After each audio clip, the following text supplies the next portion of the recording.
Welcome, everyone. We have got a tremendous show today. Our guest, Mr. Colin Wilson, is an English author who has been called the philosopher of optimism. Even before I was born, he had laid the foundations for fresh paths of philosophical and psychological inquiry in the 21st century and prepared a paradigm for a renewed humanity. Like us, he's interested in the human mind and the possibility of human beings evolving to a higher stage. Colin has written dozens of books and hundreds of articles on a variety of subjects, particularly, but not limited to, philosophy, crime, literary criticism, fiction, and the occult.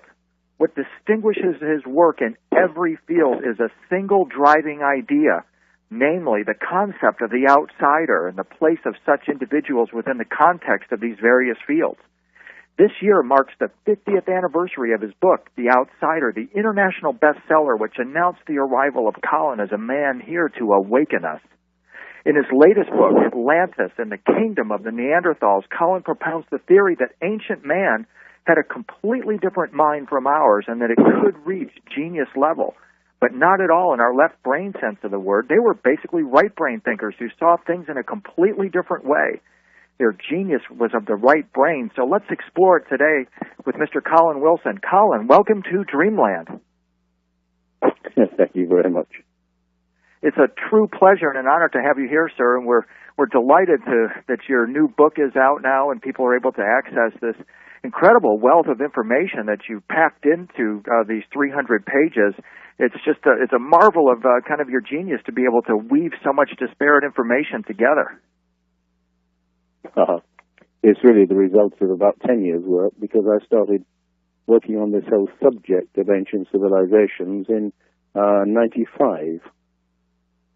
And at that time you were working with a partner, Mr. Rand Flamath. So perhaps for the benefit of our audience, we could talk just for a few minutes about that relationship and how your research into Atlantis actually began. Yes, well, what happened was that I was asked in 95 if I would write a film script for the film producer Dino De Laurentiis about Atlantis. And I began to research this subject. Then I heard some interesting news that a writer called John Anthony West, whose books I knew, had come up with the conclusion that the Sphinx is several thousand years older than anybody had thought. Apparently, he'd taken an expert with him to look at the site of the Sphinx, and the expert had said, the Sphinx is not weathered, as everyone assumed, by wind-blown sand, but by water. Now, if the Sphinx was weathered by water, when there hasn't been any heavy rain in Egypt for thousands of years, then certainly it seems to imply it's a great deal older than anybody thought. Mm-hmm. And so he pursued this, and actually, as I say, took an expert with him to look at the Sphinx, and the expert said, yes, sure, yes, that's definitely water weathering and not wind-blown sand. And now, all of this excited me very much because John West had come up with the conclusion that, in fact, the civilization of Egypt derived from a much older civilization. You see, we know that the civilization of Egypt began approximately, say, 3000 BC. Now, if this estimate of the age of the Sphinx was correct, which was somewhere around 7000 or 7500 BC, then obviously there must have been a much older civilization around then. And John West's view was that in all probability that civilization was the civilization that Plato called Atlantis. Mm-hmm. I found all this very strange and fascinating because I'd always been deeply interested in this notion that our ancestors may well have had a far deeper intuition than we have, and that they knew all kinds of things we don't know as a consequence. I'd known for a long time that man seems to have lost many of his vital powers, simply because he doesn't need them in a civilization like ours. It seems that, for example, the tiger hunter Jim Corbett, said that he developed a thing which he called jungle sensitiveness, which told him when there was a tiger lying there in wait for him, and this saved his life again and again. Now, we don't need jungle sensitiveness in modern civilization, so this is one of the faculties that we lost. And my feeling that people a long time ago had quite a different way of approaching the universe from ourselves, in fact, basically, of course, a right brain way and not our left brain way, made an enormous difference. Now, among the people I got to know fairly well back in the 1970s was the poet and novelist Robert Graves. Oh, yeah. And Graves had written a book called The White Goddess, in which he'd argued that the ancient culture was basically a lunar culture, and that this lunar culture was, so to speak, a culture of intuition, and that, in a sense, the White Goddess is the goddess of poets. And this was the starting point of a book of mine called The Occult, which I wrote in 1969 and came out in 1970. And this was its basic argument. So this new discovery about the age of the Sphinx really just fitted into what I'd already been saying for a long time, that we had, in a sense, evolved beyond this kind of intuitive knowledge into a far more sort of blazing daylight knowledge, a sunlight knowledge, nothing like the lunar knowledge that our remote ancestors have possessed. Well, when Dino De Laurentiis said, would I write him a film script about Atlantis, I thought what I would like to do is do something that is not the usual kind of wild fiction, but is based upon some kind of fact. And so I began to look into this whole question of John West's notion that the Atlantean civilization may well have preceded that of ancient Egypt. And at this point, and this is one of the many weird coincidences that happened during the course of this book, John West himself contacted me and sent me an article in a magazine about this fact that the Sphinx appeared to be far, far older than anybody thought. He didn't know that I was researching the subject. He didn't know that I was interested. And I have found that, in fact, over the years, the number of strange coincidences and synchronicities that have occurred in relation to this research have really astonished me. Mind, this has all been so. I've always had these strange synchronicities. And on one occasion, when I was writing this book, The Occult, I needed a particular book from the shelf opposite my eyes. Feeling sort of rather lazy and also not being sure where it was, I went and pulled the book off the shelf, and the correct book fell off the shelf at my feet, open at the right page. Exactly. And this is typical of the kind of odd synchronicities that have occurred over the years. And anyway, it seems, Colin, that this synchronicity, this idea of meaningful coincidence, I think that aligns well with this concept you described that Neanderthal man lived in sort of a group consciousness similar to a flock of birds or a school of fish. Could you elaborate on that? And I wonder, do you think synchronicity is one of the sort of hallmarks of this experience when we're connected with that form of consciousness? What I have found again and again is that when I'm in what you might call spiritually good health, synchronicities occur all the time. And when I'm feeling low, they don't occur. Now, I wouldn't assume that this kind of thing happened to Neanderthal man all the time, because what I do believe is that Neanderthal man is a far more intelligent being than we assume. The other day, it was announced that, in fact, they've started to map Neanderthal DNA, and they realized that there's only about a 5% difference between Neanderthal and our ancestors, Cro-Magnon man. Very little difference indeed. Whereas when I was young, I got H.G. Wells's Outline of History with a picture of Neanderthals in it, showing sort of horrible ape-like creatures with receding chins and great flat noses and so on. Now, this is quite clearly not so. They obviously possessed a fairly high degree of civilization.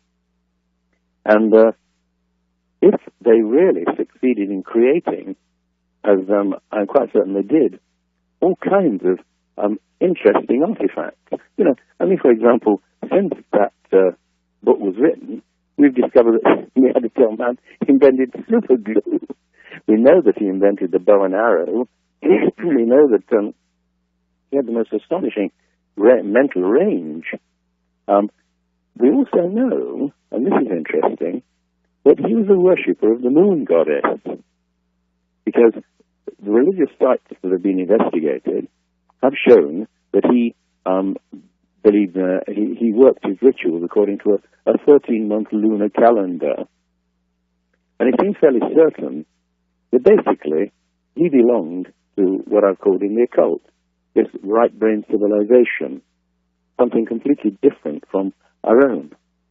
And the number of things that I've discovered about Neanderthal and about his culture are quite astonishing. I mean, in Spain, where they uncovered a number of Neanderthal artifacts, they discovered a number of sort of small clay furnaces, and among these, a blast furnace. The Neanderthal man had, in fact, invented the blast furnace. He was obviously a person of a sort of pretty high level of intelligence. Even the notion we seem to have that Neanderthal man did not possess the artistic talent of our ancestors, the kind of artistic talent that shows itself in the cave paintings of 35,000 years ago, turns out not to be true. They found a cave in South Africa, the Blombos Cave, in which they have found at the Neanderthal level certain artifacts which have been sort of a rock that has been smoothed out, and a curious geometrical kind of pattern on the rock. Now, apes don't do that kind of thing. The other thing that seems to me pretty certain is that Neanderthal man had a language he almost certainly spoke.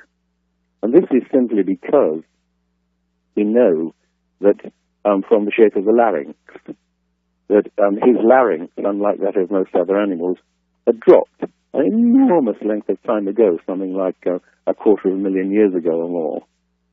It's worth mentioning, by the way, that one of the earliest artifacts of Neanderthal man is, in fact, about 250,000 years old. 250,000 years old. Colin, we need to take a quick break, and we'll return to that subject when we come back. This is William Henry. This is Dreamland. We'll be right back.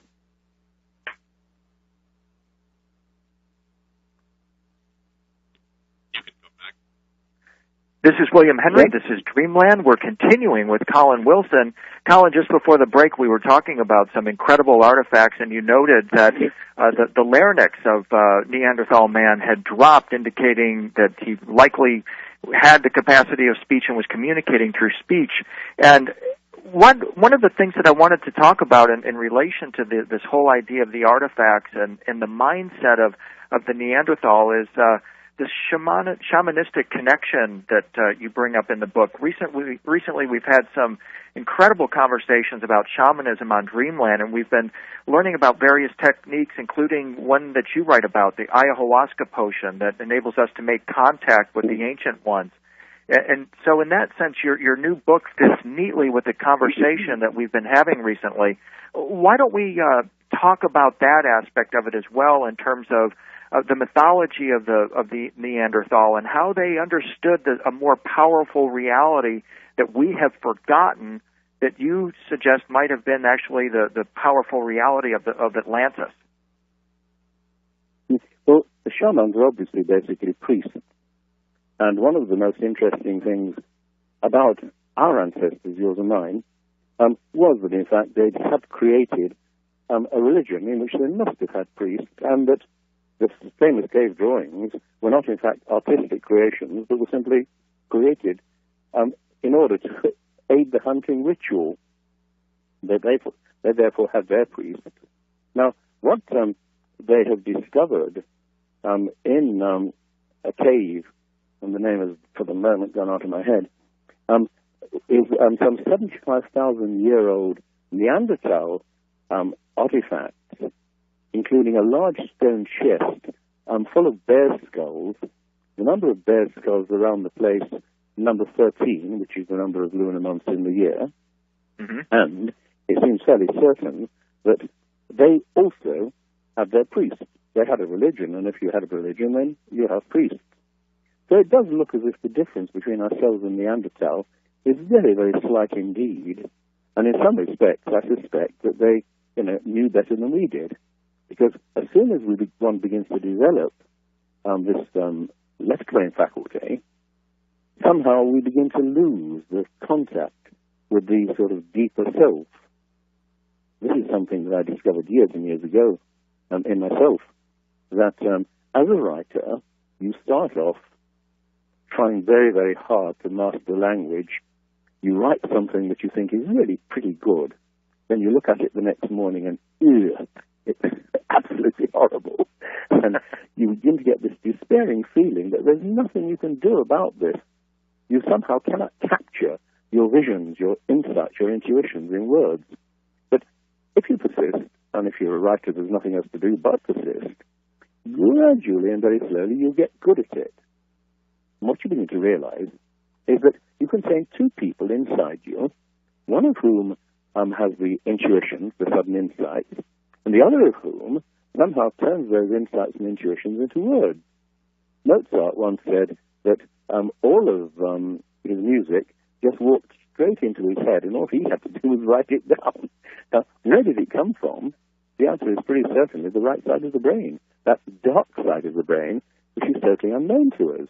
You see, we live in the left side of the brain, and we get used to thinking of ourselves as left-brain creatures. Now, Neanderthal man, I think, was far less of a left-brain creature. He had to be a left-brain creature to some extent to cope with life. But basically, he lived in a kind of darkness which was probably associated with a part of the brain called the cerebellum. So, really, you have to think of a completely different kind of creature who lived a completely different kind of religious life, and yet, at the same time, was the highest creature that then existed on the earth.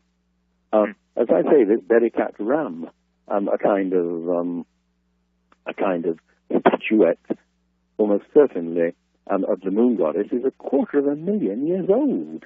Incredible. So we're talking about intelligence dating back long, long before we thought. Incidentally, let me add, though, that the more I've looked into this subject, the more I've become convinced that, in fact, there were many intelligent people around on Earth long, long, long before any of the scientists really accept. So, sorry, my bloody watch went off, completely confusing me. So it does seem to me that we ourselves have lost an enormous amount in becoming the kind of highly intelligent creatures that we are. But it has also all seemed to me that if you can learn the right technique, you can get back to this older self. And once you get back to the older self, all kinds of interesting things begin to happen. You begin to find that, for example, you're far more intuitive. As I say, these rather weird coincidences tend to happen to you. You often feel, like Mozart, that ideas walk into your head, and almost as if you're a little more than a mouthpiece. Bernard Shaw once said that he felt he was no more than a stenographer writing down somebody else's instructions. Yeah, John Lennon said something similar. Who? I'm sorry, John Lennon said something similar about the Beatles songs, that he didn't feel like he wrote a lot of those songs. He just simply wrote them down. He transcribed them. How do you perceive then this Neanderthal type of consciousness? Would you align it with some of the work that you did on peak experiences, and would you go so far as to say that ecstasy was and joy and bliss was what their primary state of consciousness that they dwelled in, or was it more of a fear-based sort of existence, or was it perhaps somewhere in between? Certainly, the peak experience is of immense importance when you begin to think of these kind of things.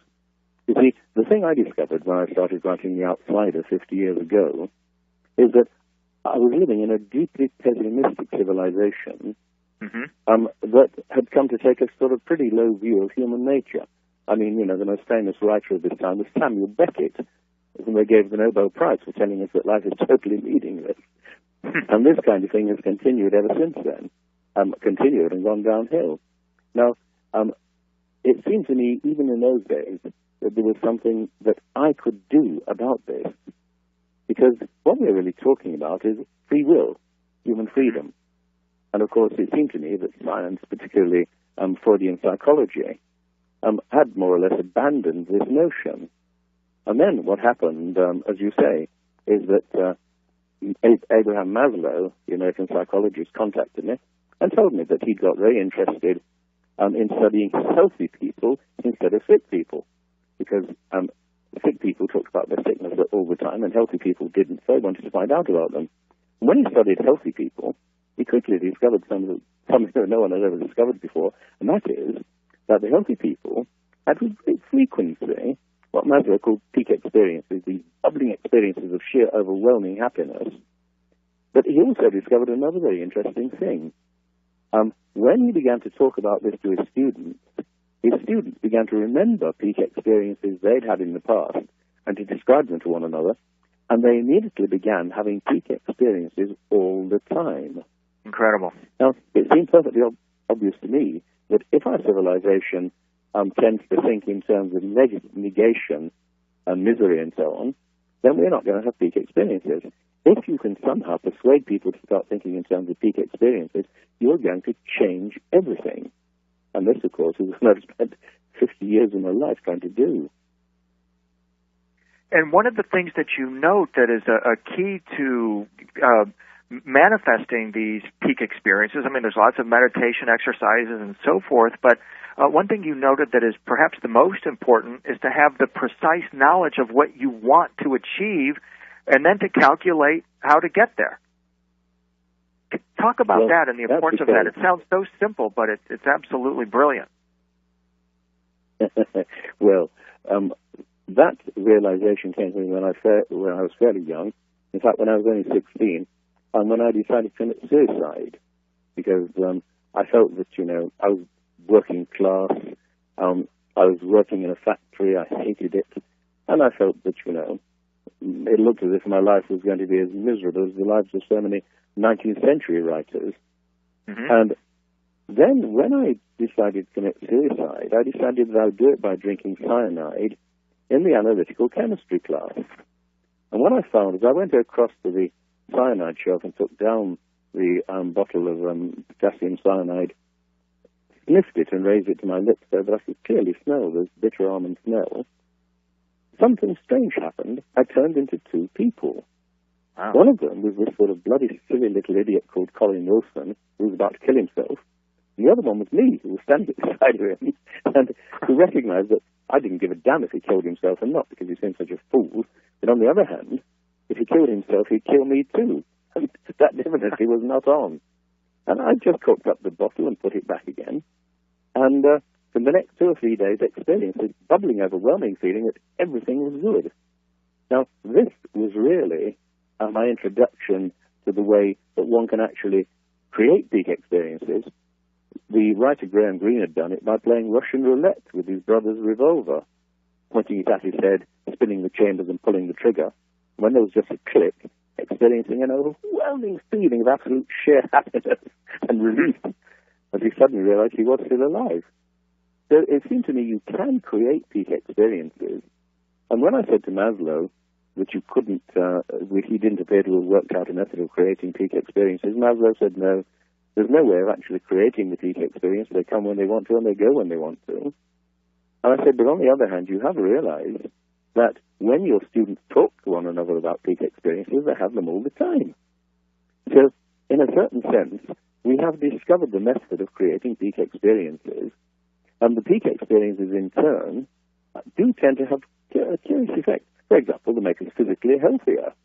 They make us capable of all kinds of intuitive leaps.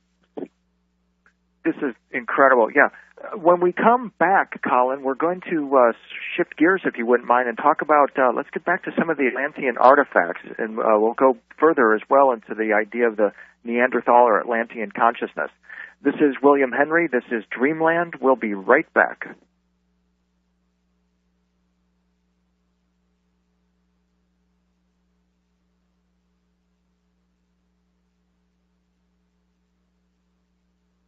This is William Henry. This is Dreamland. We're continuing with Colin Wilson. Colin, in this segment, I'd like to get back into Atlantis and the kingdom of the Neanderthals, and talk about some of these incredible artifacts that the discoveries of these artifacts that you've recounted in the book.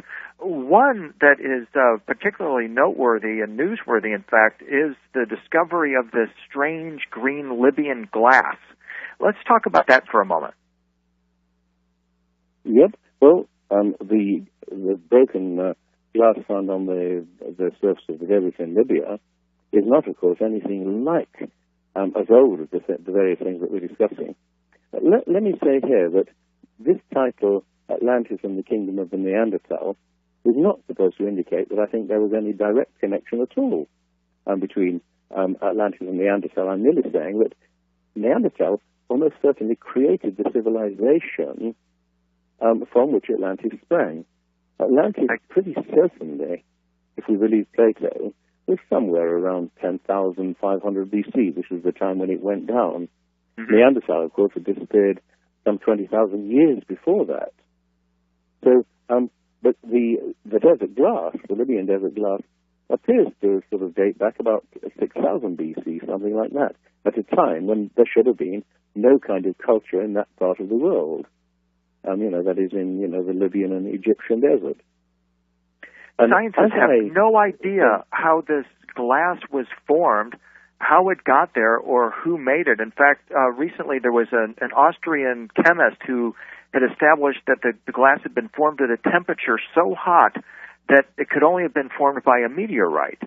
And then there was a geophysicist who got involved in the story, and he suggested that perhaps what formed the glass was something like what happened in Tunguska in Siberia, that in fact there might have been some kind of a hot sky event that caused this. And one of the things I wanted to ask you about is in 1908 when the Tunguska event happened, Nikola Tesla took credit for that event. And what I'm wondering is, what are your thoughts on the possibility that this Atlantean culture possessed a technology even rivaling that maybe that was possessed by Nikola Tesla? I think that this is perfectly possible, simply because I think that all kinds of strange possibilities were there because of this ability that we have to do things intuitively. The story that I like best in my book is that of Benjamin Blythe, a little boy of about 5 who was walking along with his father in the mid-Victorian age, and he said, "How old am I, Daddy?" And his father told him exactly. And about 5 minutes later, Benjamin said, "In that case, I must be," he gave the exact figure, but it was about 190 million seconds. His father wrote it down on his cuff. When they got home, he worked this out and said, no, you're around about 170,000 seconds out. And his boy said, no, you've forgotten the 2 leap years. This kind of thing indicates that we possess weird mental powers, this ability, which Robert Graves also talks about, to lead quite directly to some conclusion. The part of the brain that seems to have gone more or less dead in modern man, but which I'm pretty convinced that ancient man possessed a great deal of. Now, this business of huge numbers, again, fascinates me, simply because in the mid-19th century, when they were digging at a site which they later discovered was the city of Nineveh in what is now Iraq, they discovered an enormous number, 15 digits long, which in the temple of Ashurbanipal. Now, no one could imagine what these ancient people were doing with a number as big as that, until a space engineer called, Maurice, sorry, the name's going out of my head again, but Maurice Chatelain. Became so. Sorry, yes, Chatelain, yes. Maurice Chatelain began to study this number. He was incidentally a space engineer who'd organized the communication system on the first moon rocket.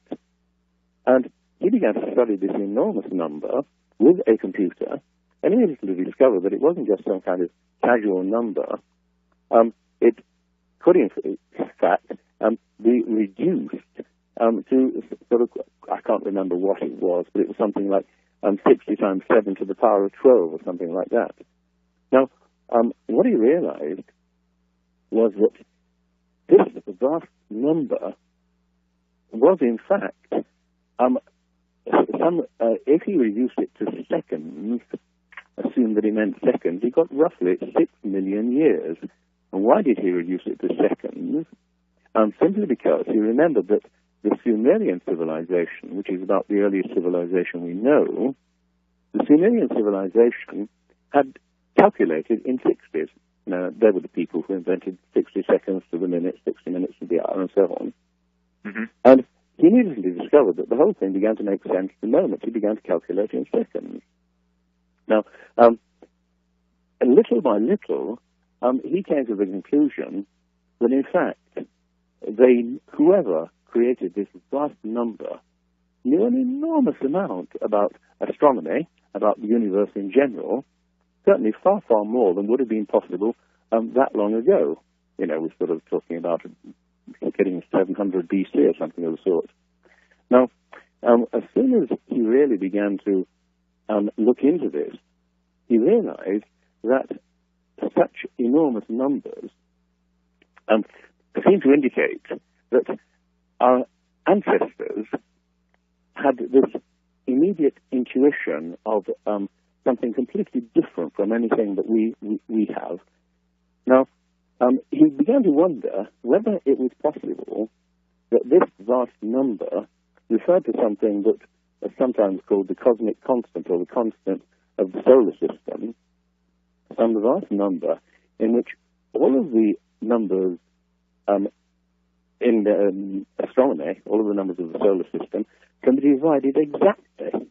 Darling, I'm on the phone. Sorry. Can be divided exactly into this, the cosmic constant. Now, he did, in fact, discover, he took such things as, the size of the moon, the size of the sun, the orbit of the moon, the orbit of various planets and satellites, and all of them divided quite precisely into this enormous number that had been discovered in Nineveh. Well, that itself did seem to indicate that he was dealing with some civilization that knew far more than ours did.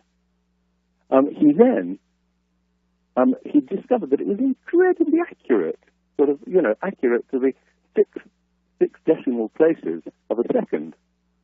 Then he tried dividing into it the orbit of the Earth, and he immediately found that there was a very, very slight discrepancy in the sixth decimal place.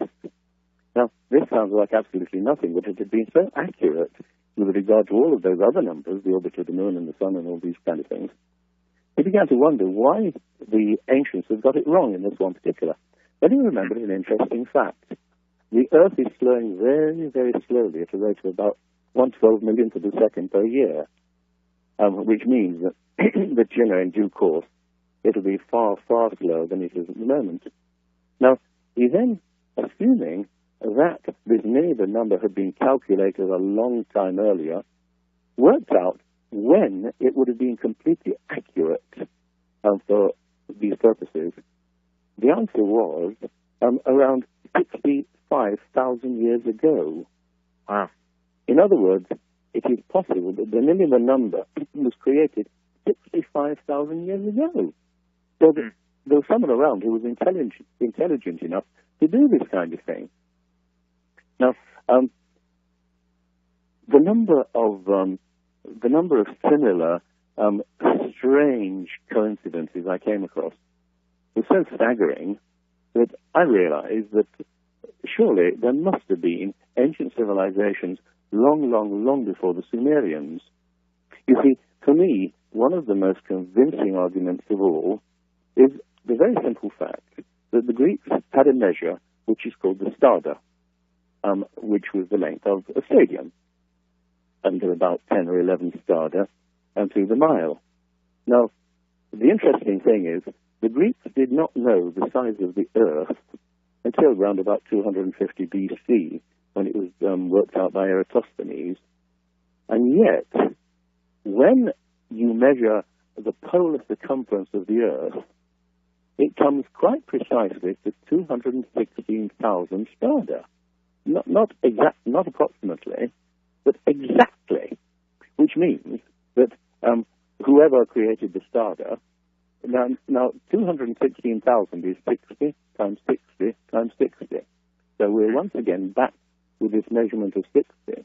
And it certainly looks as if there must have been some civilization long, long, long before Eratosthenes that knew the exact size of the Earth and that encoded it in this measurement of stardust.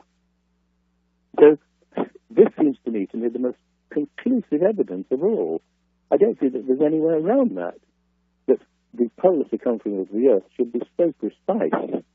It seems completely insane, and there's no other way of explaining it except to assume that there was some great earlier civilization that knew far, far more than we did, and that, probably covered the whole Earth, because it's difficult to think of a civilization like that would remain stuck in one small place. Now, a great civilization that settled the whole Earth, that knew the circumference of the Earth. Did they come from the stars, or were they connected with beings that came from the stars? When we continue after this break, we'll ask Colin. This is William Henry. This is Dreamland. We'll be right back.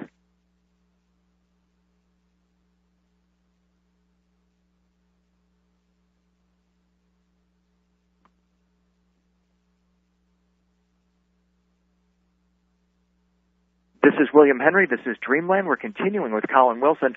Colin, just before the break, we were talking about this incredibly advanced knowledge and precise knowledge that the Neanderthals appeared to have had concerning the circumference of the Earth. When we're talking about the vast kind of time frame that you're describing here, notions or thoughts of Zecharia Sitchin and his work concerning the Anunnaki automatically come to mind, especially since they are considered to be the creators of the Sumerian civilization. In your work, did you look to any particular places in the stars as a possibility for a place where the Neanderthals might have connected with star beings, or perhaps where even star beings came to Earth and connected with the Neanderthals and bequeathed to them some of this knowledge, or taught them how to access some of these deep reservoirs of capability within our brains? No, I'm sorry to disappoint you here, because obviously you're hoping that I'm going to say yes, definitely. But there is one fact that militates against this notion that it all came from outer space. And incidentally, Maurice Chatelain believed that it came from outer space, and he called his book Our Cosmic Ancestors. Mm-hmm. And he believed that they came to Earth. But there's one very good reason why I do not believe that they came to Earth from outer space. That is, one of the things that fascinated ancient man was the precession of the equinoxes, and the fact that, the slight wobble on the Earth's axis causes the Earth to change its relation to the stars that its axis is pointing towards over an enormously long period of time. Now, ancient man obviously felt that this was terrifically significant. He felt that it was a glimpse of the mind of God, or of the gods. Now, surely, if there had been highly intelligent beings from outer space, they would have said, oh, no, it's nothing to do with the mind of God. It's merely the fact that your Earth's axis has a little wobble on it. And so the end of the axis points in the sky and goes around in a circle over the course of 25,000 years. So that, you see, is the reason that I cannot believe that this thing came from outer space. And you say to me, well, okay, so what do you believe? Yeah, I'm of the school, Colin, that we might not be dealing necessarily with actual beings at first from outer space, but perhaps energies, even starlight from supernovas, or we've had guests on talking about the influence of Sirius as a star system and how it influenced human evolution, and now we're starting to see some incredible revelations from astronomers that say that cosmic rays and other high-energy phenomena stimulate human evolution and activate or can actually cause spontaneous human evolution. One of the star systems that you focus on in the book is the Pleiades, and you referenced the incredible work of Stan. Can we talk about that in reference now to the Neanderthals and how the Pleiades play into this whole line of research you've been doing? Yeah, my friend Stan Gooch, who's a psychologist who did some brilliant books about 20 or 30 years ago, and then sadly has been more or less forgotten although his books, undoubtedly, are now being republished. It was Stan Gooch who came to this conclusion that Neanderthal probably had a far more complex culture than anybody had realized.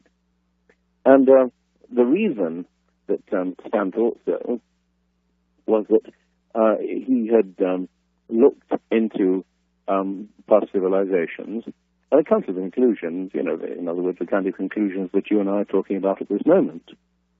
Now, Stan spent an enormous length of time studying this whole thing and wrote an extraordinary book called Cities of Dreams, which is about the possibility that Neanderthal had a far more complex culture.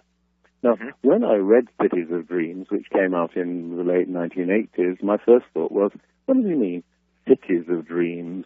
Civilization is a defense against the wildness of nature. How can dreams be a defense against the wildness of nature?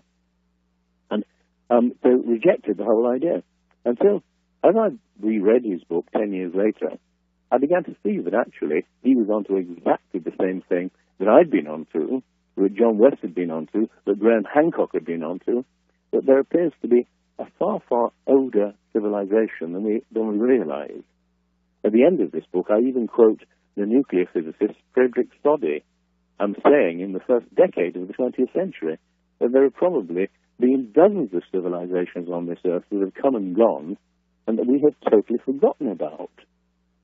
So this notion, which appears no modern scientist would dare to utter it, is in fact the notion, that I have always accepted, that human beings possess all kinds of strange powers, and that these strange powers probably, according to Stan Gooch, depend upon, Stan thinks that the root of these things lies in the cerebellum, an area of the brain that most people don't know very much about. I myself, I'm inclined to think that we're talking about the right brain, and what we're talking about here is a completely right brain culture. One of the things that you note in relation to Stan Gooch's work that I found so fascinating was that Neanderthal man appeared to be not only mining, but also manufacturing substances, rich, magical, spiritual substance out of red ochre. And one of the reasons I found that to be so fascinating is that it fits in the timeline of Sitchin's analysis of the Anunnaki and their influence on what we would think of as Neanderthal man. And one of the interesting things that we learn is that researchers at the University of Texas have actually discovered skulls at a Neolithic site in Jordan where they found this ground red ochre in a type of a crayon that was rubbed over the cranium. And what these University of Texas researchers said is that this enabled these Neolithic men to communicate directly with the Anunnaki, who they thought of as the gods of the underworld. This is amazing because it suggests that Neanderthal, one, was aware of as you've been talking over and over again, this incredible advanced cosmic consciousness they possessed, and that they also manufactured ways in which to stay in connection with those other realms as well. Can we talk about that in the few minutes we have left, please? Yeah. Well, you raised a fascinating subject a few moments ago. This notion of something coming from outer space and changing us. H.G. Wells once wrote a book called Star Begotten, in which he suggested something of the sort, that what we're talking about may, in fact, come from outer space and change human beings. Now, in fact, Cygnus, the constellation of Cygnus, appears to be, we now know, the source of some extraordinary cosmic rays, which have been shooting all over the universe. There was a terrific outburst of these, we now know, because of the influence they've had upon various elements like beryllium, 40,000 years ago. And this went on occurring for about 1,500 years. And it seems very probable that these tremendous bursts occurred again and again. Now, Crick, who was the man who discovered DNA, and who is basically, was basically, very much a kind of hard-headed materialist, nevertheless has said in one of his books that he feels that maybe there is, in fact, some higher type of being elsewhere in the universe, which is capable of looking after us, so to speak, which is doing something to us. And it's that kind of thing that fascinates me. In The Occult, my first book, I talked about a man called David Foster, who was a cybernetician.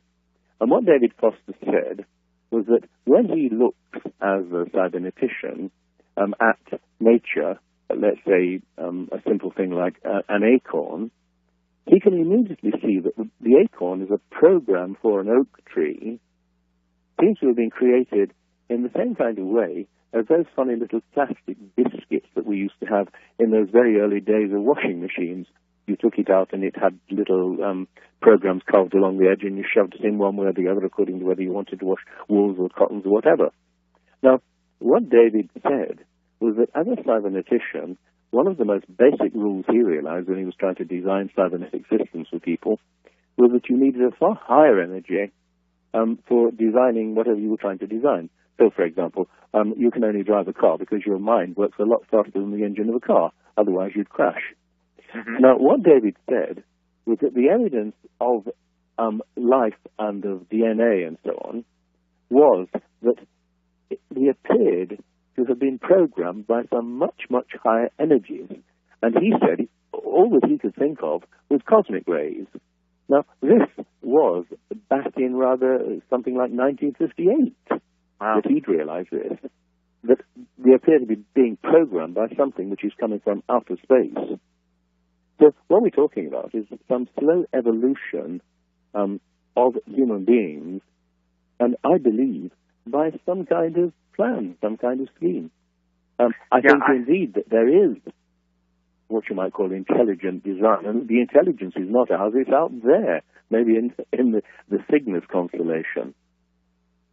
Yeah, we're talking about an intelligence that has the ability to utilize, to actually harness the power of black holes, to even take dead stars, pulsars, and make a pulsar trail through the galaxies. It's absolutely phenomenal when we think about what we're actually a part of and connected to. Colin, we just have a moment left here, and before we go, I want to thank you very much for sharing this time with us and offering us this opportunity to talk with you today. It's been a really wonderful conversation. In the few moments that we have left, can we talk again about how we can create those peak experiences in our lives? And can you give us some inspiration for the times to come? As you know, we're in a tremendous time of change here and transformation. Can you give us the bottom line thoughts here on how we can best orient ourselves to take maximum positive advantage of what is happening in our world right now? Well, briefly, I was inclined to believe, like Maslow, that it's very difficult to achieve peak experiences simply using your own will, until I had a rather interesting experience. This was in 1979. I was stuck at a farm overnight where I'd been to lecture to a group of people by deep snow. When I managed to get out of the farm the following day, I was forced to drive down the road extremely slowly because the narrow country lanes were deep in snow, and I knew that if I wasn't very careful, I'd end in the ditch and probably spend the night there. So I just concentrated and concentrated and concentrated as I drove along. And I concentrated for something like 30 miles until finally I came out onto a big main road which had been churned up by the wheels of vehicles. Now, when I relaxed, I suddenly realized an interesting thing. I pushed up my mental energies to a level that I'd never achieved before, and so that all the way home, I found myself bubbling with a strange kind of interest in everything. As I passed things like telegraph poles, I wanted to look over my shoulder and see more of them, as if there was something deeply interesting about everything. Of course, what was happening to me was, in a way, what happened to Aldous Huxley when he took mescaline. Everything suddenly becomes fascinating, and you realize that there are enormous curtains in front of our eyes. So it can be done, and the master Itku recognized the answer when a workman asked him to write something on his slab, and what he wrote on it was attention. And the workman said, "Oh, come on, that's not very interesting. Can't you write something else?" So Itku wrote, attention, attention. And the workman said, "What does attention mean?" And he said, "Attention means attention." Now, what Itku hadn't said was that the attention needs to be totally concentrated. And what I have slowly discovered is that, in fact, I can, even on my drive to the supermarket, get myself into a state of concentration where, over the course of something like half an hour, I can experience this sense of a much wider vista of consciousness. It can be done, and you can get in charge of it. And what's more, it tends to be a feedback process, because the more enthusiastic you become about it, the easier it becomes to do. So I really believe that human evolution is something that we are now in charge of. We are pretty close to being able to do the most amazing things.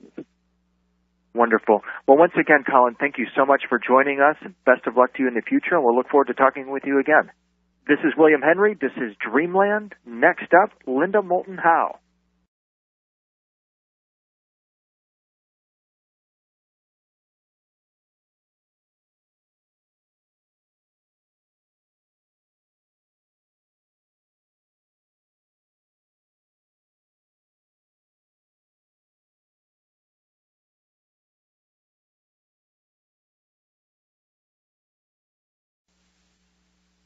You're about to experience something you just can't get elsewhere. Emmy Award-winning science reporter Linda Moulton Howe reporting on the absolute leading edge of science, discovery, and the true mysteries of the unknown. Don't miss her website, earthfiles.com, the one science website that tells you the secrets the others dare not and gives you the facts they will not. earthfiles.com. This week, she's reporting on top trends for 2007. Here she is from Albuquerque, Linda Moulton Howe. Thanks, Whitley. As 2006 comes to an end, the Trends Research Institute in Rhinebeck, New York, has released its list of top trends for 2007. The editor and publisher of the Trends Journal is Gerald Celente. USA Today, CNBC, and other news media call Celente one of the best trend analyzers in the business. His annual trend lists have accurately forecast several American and world events. For example, in his 1997 book, Trends 2000, Gerald Celente warned that the Soviet black market could literally blow up in the world's face if Russian-made suitcase nukes were sold to terrorists.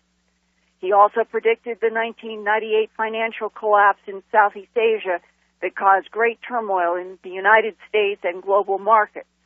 Before the American military attacked, Celente warned that a move into Iraq could be disastrous. He also saw the danger in growing third world populations where animals and people live closely together, setting up conditions where new viruses and bacteria can emerge and cause pandemics like the 1918 swine flu.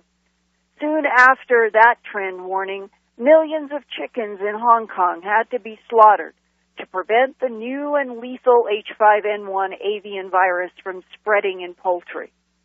Now, a decade later, bird flu has spread around the world, and Iraq seems to be spiraling out of control into complicated civil war, which might bring Iran, Syria, and Saudi Arabia into a full-scale regional conflict.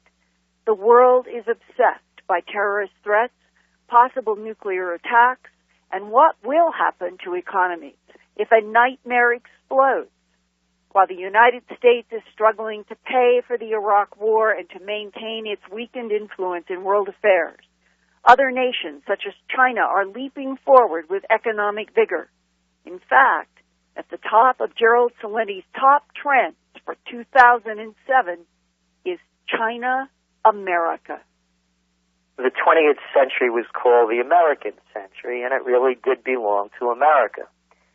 After World War II, there was no one to rival the United States. As we found out, the Russian bear was really just a flea-bitten old dog, and their strength was really boosted artificially by the CIA and other organizations, because when the Iron Curtain came down, it was apparent that it was only the United States that was the world heavyweight, economically and militarily. As we enter into the 21st century, the situation has changed. China is moving into the position of becoming, within decades, the world economic heavyweight, and they're going to be a military contender. And the irony of all this is that China is becoming more like the United States, and the United States is becoming more like China. And let me explain. Today in China, the energy, the enthusiasm, the zeal of people that have been freed from enslavement, first by foreign powers and then by dictatorial governments, have now been set free. And it's kind of like America in the 1950s, the entrepreneurial spirit, the boom times, the feeling that they can achieve anything, a can-do attitude. Conversely, in the United States, the situation's reversed. The can-do spirit is gone. Entrepreneurism is very difficult to achieve in a society where the cost of entry into business is so high because of all of the government regulations and restrictions. It's very hard for a small entrepreneur to get started without having, almost $100,000, particularly in the retail field. So it's very hard to break through. And then you have a reversal of roles. In China today, they're encouraging the entrepreneur to think for themselves and to become what they can become. In America, what's happened? Well, look who gets the tax breaks. The top people get the tax breaks. Who gets the big loans, the guarantees, the tax write-offs, and the amenities when a big company moves into an area? Well, they give it to the big company in America. They don't give it to the small guy. You want to build a stadium? We'll give you all the grants, tax breaks, and money that you need. But you can't give it to the little guy. A big real estate developer now, according to the Supreme Court of the United States, could come into your community, take your home away from you. Under the laws of new eminent domain, the city or state can say, no, it's a better deal, it's a better economic benefit to give it to the big guy than the little guy. So the centralization, the big corporate big brother, has now become what used to be in China has moved to America. Now, you look what's going on with China. Again, they're very reminiscent of the old USA. They're moving into Africa, developing huge rail projects in places like Nigeria. They're moving into South America.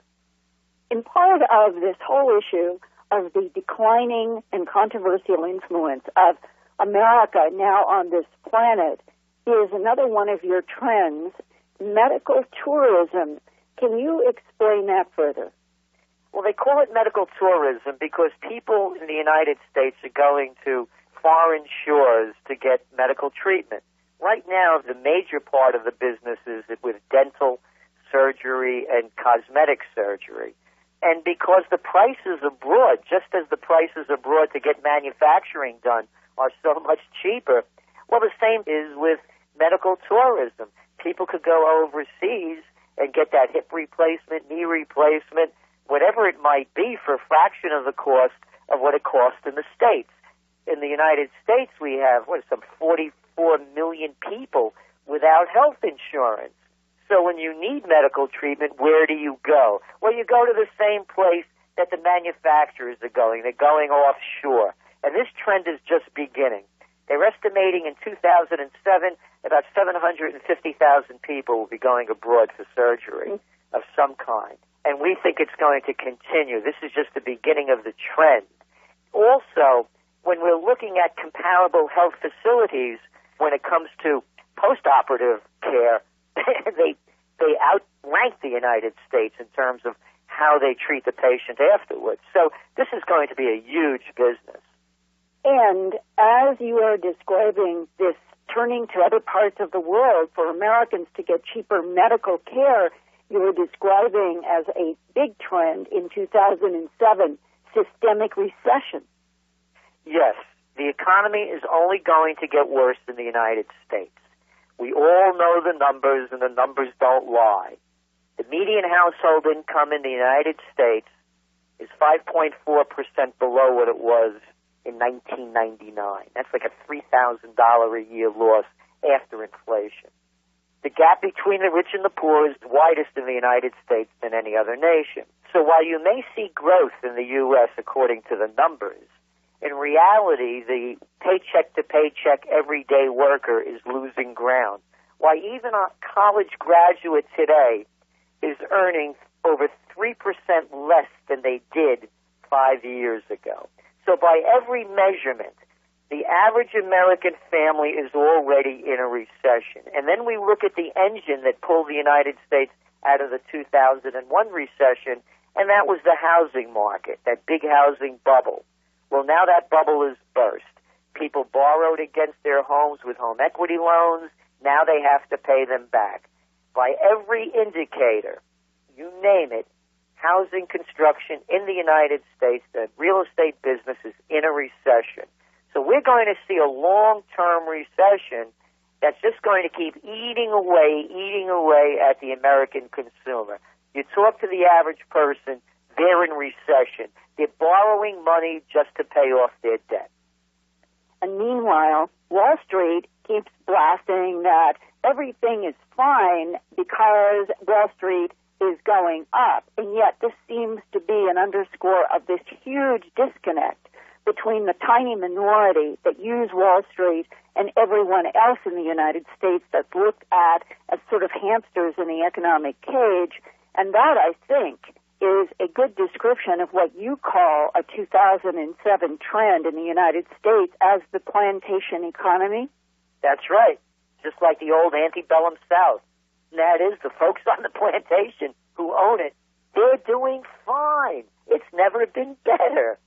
But for the rest of the folks working on the plantation, it's not like the old Walt Disney movies singing zippity-doo-dah as they're going to work every day. Look at the gap between the CEO and the average worker. When I began my career in the late 1960s, the differential between the CEO and the average worker was about 25 to 1. Today it's over 400 to 1. All of the economic cream is going to the top, and the rest of the folks are just working on the plantation. They're getting fed, they have their housing, but they have to work longer and harder than ever before. And by the way, that's a fact. They're working longer and harder than ever before, 180 hours more than they were about 20 years ago. We're working 9 full work weeks longer than the Europeans, and we're falling behind at every measurement, whether it's education, health care, you name it, quality of life standards. The United States ranks about 14th in the world. 37th in health care, 43rd, I believe, in infant mortality, 27th in longevity. So things aren't that good on the plantation. People know that things are wrong, that priorities are wrong, that they are struggling too hard, that the government seems to be in control no matter what they say, no matter what the vote is. And is that why on your list of top trends in 2007 that you've got old school is cool? Yeah, partially. There's a lot of people that are understanding that things aren't so great today. They're saying that the 50s and 60s was a much better time in America. The equality levels were much greater as far as economics goes. So people are looking back to the good old days. And we're finding it, by the way, also in movies and music, and we're seeing a lot of young people going back and finding, for instance, jazz greats that they're emulating and learning from. We think we're on the course of change right here, and that we've bottomed out for the worst, and we're starting to move toward the better. And yet looking back never solves the crises of the present, and that is a question that is on so many people's minds today. How do we change the United States? How do we put the post-9/11 genie back in the bottle and return the United States back to an entrepreneurial, freer spirit in which it is not turning into such a class nation? And that leads to one of your big trends in 2007, and that is the question of emerging Internet candidates. That's right. This all ties together. How can we do it? It's very simple. Think for yourself. And what's happened is the Internet is becoming the new Alexandrian library. That famous library that was built by Alexander the Great around 300 BC that was burnt down 700 years later, was said to have held all the ancient wisdom of the world. Well, now the Internet is holding that ancient wisdom again. Rather than the 500,000 books that the Alexandrian Library held, today the Internet has billions of books and trillions of pages. You can find the information and decide for yourself what's fact and what's fiction. And we're going to see, we believe, an Internet candidate that's going to run outside the two-party system. By the way, the latest CNN Gallup poll came out. Only 15% of the people have any high regard for Congress. That's how low it is right now. They are looking for a new way. And an Internet candidate with an Internet party, we believe, is going to emerge in 2007, going into 2008. And the difference with this campaign is it's not going to be about the personality. It's going to be about the principles and the facts and what the platform is. And we think it's going to be the beginning of a third-party movement in the United States. And how does this relate to another top trend, 2007, and you call it techno-tribalism? Well, what we call techno-tribalism, you see it already with these places like MySpace. And what's happening is that not only are people communicating from around the world with each other now and forming these little cliques, but also a stream of consciousness, a belief system. And we believe that this techno-tribalism is going to unite people in ways via the computer that we've never seen before. And they're going to have a very strong voice in organizing and bringing people together to bring changes that they want. They're going to be able to ally a lot of forces. And we have to put the whole Internet into perspective. When I wrote Trends 2000, it came out in 1997, words like portal and e-commerce didn't exist. When you go back into the end of the 20th century, it was only like 17% of the people had Internet access. This trend is just being born. The Internet is going to, as long as it's free and as long as it's not controlled by the government, we don't know what's going to happen in the future. We're going to see a people's revolution that won't be able to be stopped. And we think techno-tribalism is the foundation of that. And do you think then that one of the issues on your top trend list in 2007, which you call re-United States, putting this country back together so it is not so 50-50 divided as red versus blue, is that something you see growing out of the techno-tribalism? Absolutely. It's definitely part of it, but it's also an issue of people, again, thinking for themselves. When you look what happened in the midterm elections and you analyze the results, it was a repudiation not only of the Republican Party, but of the hypocrisy of these evangelical Christians that got caught with their pants down and crystal meth in their pockets. And also with Congressman Foley, the hypocrisy, the corruption. But they didn't go to the Democrats because they think they're so great. People just went somewhere else. What we see in a reunited States is, no, the people aren't split between parties. The people are looking for direction. The split comes about is because the two parties hardly look different to the people in practice.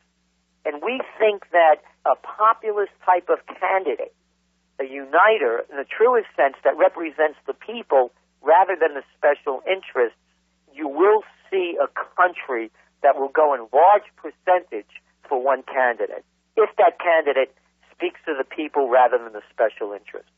I mean, isn't it amazing that we have this huge enterprise, the largest enterprise in the world by 2.5 times any other GDP, and it's being run by politicians, incompetent people, because of their political position? Who in business would hire someone in politics to run their operations? They would insist upon having somebody that's the most competent to do the job and the least political. We hire the most political and the least competent to run the country. And that's the changes we're going to start seeing. Competence over politics. I think the most surprising title on your list of 2007 trends was seeing the words America the Beautiful. Can you explain why you are seeing America the Beautiful out of all this chaos? Now it's time for a new cycle, and we think a new cycle is being born. This new millennium is more than just a calendar change. It's the global age. In the global age, all things are connected. And Americans are breaking out of the habit, finally, of thinking that we're the center of the universe and that we are the only ones that know what's good for everybody else. So we think the United States is going to start getting its house back in order and that the people are going to become more active. And matter of fact, that's going to be one of our next trends in the next Trends Journal that'll be out in a couple of months. This is the baby boomers' last chance. The leading edge of the baby boomers have become a parody of everything that they hated when they were young. And if you believe in existentialism, whatever religion, karma, whatever it might be, you know, the whole idea is to leave this earth on a high note. And whether it's the Quran, the Bible, Jesus, Buddha, Muhammad, there is no salvation for the hypocrite.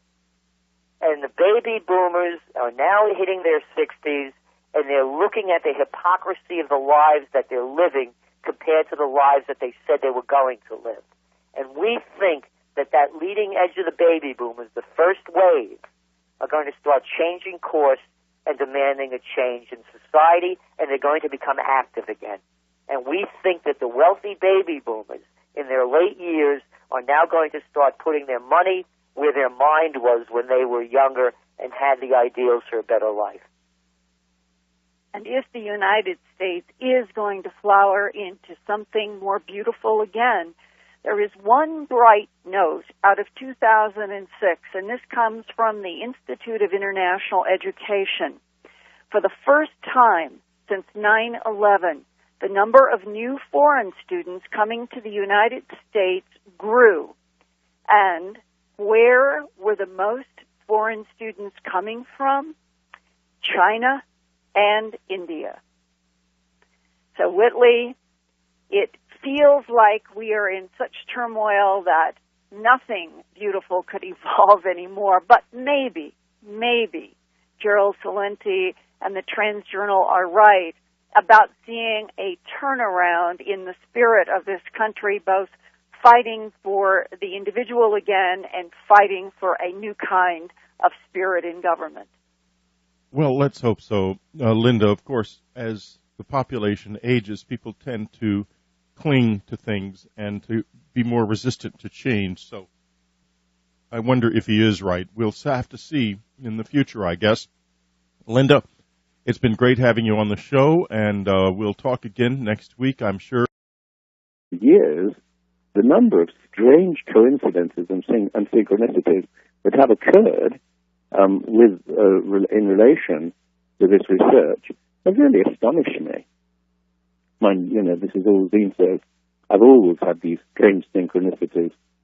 And on one occasion, when I was writing this book, The Occult, I needed a particular book on the shelf opposite my eyes.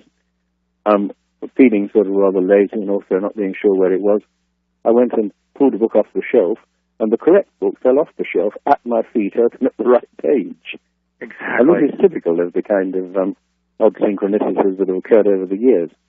And anyway, it seems, Colin, that this synchronicity, this idea of meaningful coincidence, I think that aligns well with this concept you described that Neanderthal man lived in sort of a group consciousness similar to a flock of birds or a school of fish.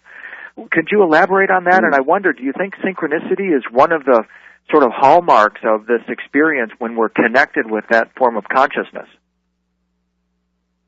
What I have found again and again is that when I'm in what you might call spiritually good health, synchronicities occur all the time. Mm-hmm. And when I'm feeling low, they don't occur.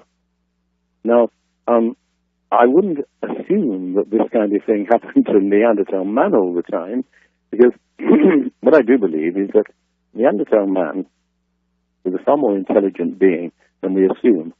The other day, it was announced that, in fact, they've started to map Neanderthal DNA, and they realized that there's only about a 5% difference between Neanderthal and our ancestors, Cro-Magnon man. Mm-hmm. Very little difference indeed. Whereas when I was young, I got H.G. Wells' Outline of History with a picture of Neanderthals in it, showing sort of horrible ape-like creatures with receding chins and great flat noses and so on. Now, this is quite clearly not so. They obviously possessed a fairly high degree of civilization. And if they really succeeded in creating, as I'm quite certain they did, all kinds of interesting artifacts. For example, since that book was written, we've discovered that the Neanderthal man invented super glue. Began to research this subject. Then I heard some interesting news that a writer called John Anthony West, whose books I knew, had come up with the conclusion that the Sphinx is several thousand years older than anybody had thought. Apparently, he'd taken an expert with him to look at the site of the Sphinx, and the expert had said, the Sphinx is not weathered, as everyone assumed, by wind-blown sand, but by water. Now, if the Sphinx was weathered by water, when there hasn't been any heavy rain in Egypt for thousands of years, then certainly it seems to imply it's a great deal older than anybody thought. Mm-hmm. And so he pursued this, and actually, as I say, took an expert with him to look at the Sphinx, and the expert said, yes, sure, yes, that's definitely water weathering and not wind-blown sand. Now, all of this excited me very much because John West had come up with the conclusion that, in fact, the civilization of Egypt derived from a much older civilization. You see, we know that the civilization of Egypt began approximately, say, 3000 BC. Now, if this estimate of the age of the Sphinx was correct, which was somewhere around 7000 or 7500 BC, then obviously there must have been a much older civilization around then. And John West's view was that in all probability that civilization was the civilization that Plato called Atlantis. Mm-hmm. I find all this very strange and fascinating because I'd always been deeply interested in this notion that our ancestors may well have had a far deeper intuition than we have, and that they knew all kinds of things we don't know as a consequence. I'd known for a long time that man seems to have lost many of his vital powers, simply because he doesn't need them in a civilization like ours. It seems that, for example, the tiger hunter Jim Corbett said that he developed a thing which he called jungle sensitiveness, which told him when there was a tiger lying there in wait for him, and this saved his life again and again. We don't need jungle sensitiveness in modern civilization, so this is one of the faculties that we lost. And my feeling that people a long time ago had quite a different way of approaching the universe from ourselves, in fact, basically, of course, a right brain way and not our left brain way, made an enormous difference. Now, among the people I got to know fairly well back in the 1970s was the poet and novelist Robert Graves. Oh, yeah. And Graves had written a book called The White Goddess, Mm-hmm. in which he'd argued that the ancient culture was basically a lunar culture, and that this lunar culture was, so to speak, a culture of intuition, and that, in a sense, the White Goddess is the goddess of poets. And this was the starting point of a book of mine called The Occult, which I wrote in 1969 and came out in 1970. And this was its basic argument. So this new discovery about the age of the Sphinx really just fitted into what I'd already been saying for a long time, that we had, in a sense, evolved beyond this kind of intuitive knowledge into a far more sort of blazing daylight knowledge, a sunlight knowledge, nothing like the lunar knowledge that our remote ancestors have possessed.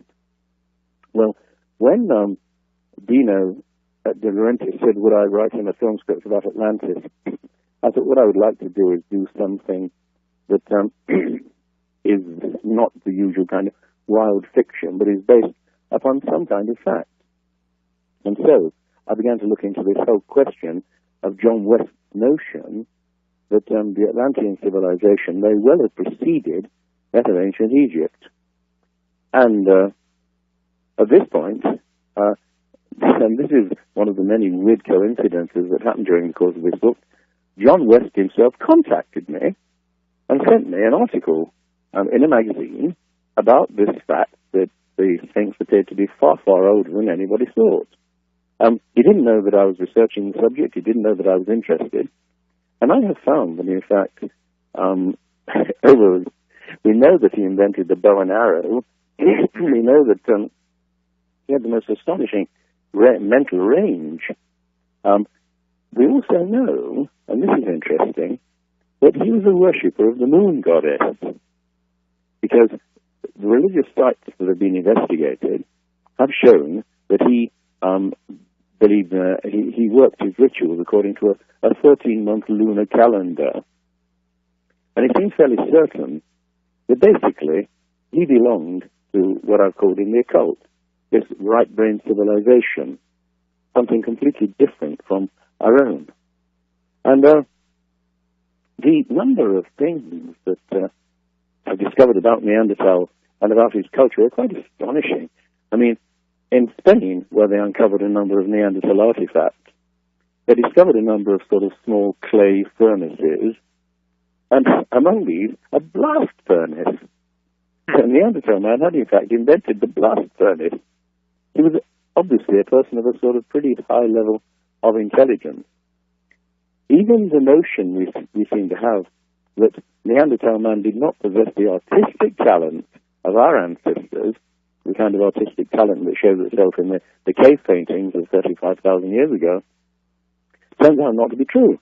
They found a cave in South Africa, the Blombos Cave, in which they have found at the Neanderthal level certain artifacts which have been sort of a rock that has been smoothed out, and a curious geometrical kind of pattern on the rock. Now, apes don't do that kind of thing. The other thing that seems to me pretty certain is that Neanderthal man had a language he almost certainly spoke. And this is simply because we know that from the shape of the larynx, that his larynx, unlike that of most other animals, had dropped an enormous length of time ago, something like 250,000 years ago or more. It's worth mentioning, by the way, that one of the earliest artifacts of Neanderthal man is, in fact, about 250,000 years old. 250,000 years old. Colin, we need to take a quick break, and we'll return to that subject when we come back. This is William Henry. This is Dreamland. Welcome, everyone. We have got a tremendous show today. Our guest, Mr. Colin Wilson, is an English author who has been called the philosopher of optimism. Even before I was born, he had laid the foundations for fresh paths of philosophical and psychological inquiry in the 21st century and prepared a paradigm for a renewed humanity. Like us, he's interested in the human mind and the possibility of human beings evolving to a higher stage. Colin has written dozens of books and hundreds of articles on a variety of subjects, particularly, but not limited to, philosophy, crime, literary criticism, fiction, and the occult. What distinguishes his work in every field is a single driving idea, namely the concept of the outsider and the place of such individuals within the context of these various fields. This year marks the 50th anniversary of his book, The Outsider, the international bestseller which announced the arrival of Colin as a man here to awaken us. In his latest book, Atlantis and the Kingdom of the Neanderthals, Colin propounds the theory that ancient man had a completely different mind from ours and that it could reach genius level, but not at all in our left brain sense of the word. They were basically right brain thinkers who saw things in a completely different way. Their genius was of the right brain. So let's explore it today with Mr. Colin Wilson. Colin, welcome to Dreamland. Thank you very much. It's a true pleasure and an honor to have you here, sir, and we're delighted that your new book is out now and people are able to access this incredible wealth of information that you packed into these 300 pages. It's just it's a marvel of kind of your genius to be able to weave so much disparate information together. It's really the results of about 10 years' work, because I started working on this whole subject of ancient civilizations in 95. And at that time you were working with a partner, Mr. Rand Flamath. So perhaps for the benefit of our audience, we could talk just for a few minutes about that relationship and how your research into Atlantis actually began. Yes, well, what happened was that I was asked in 95 if I would write a film script for the film producer Dino De Laurentiis about Atlantis. And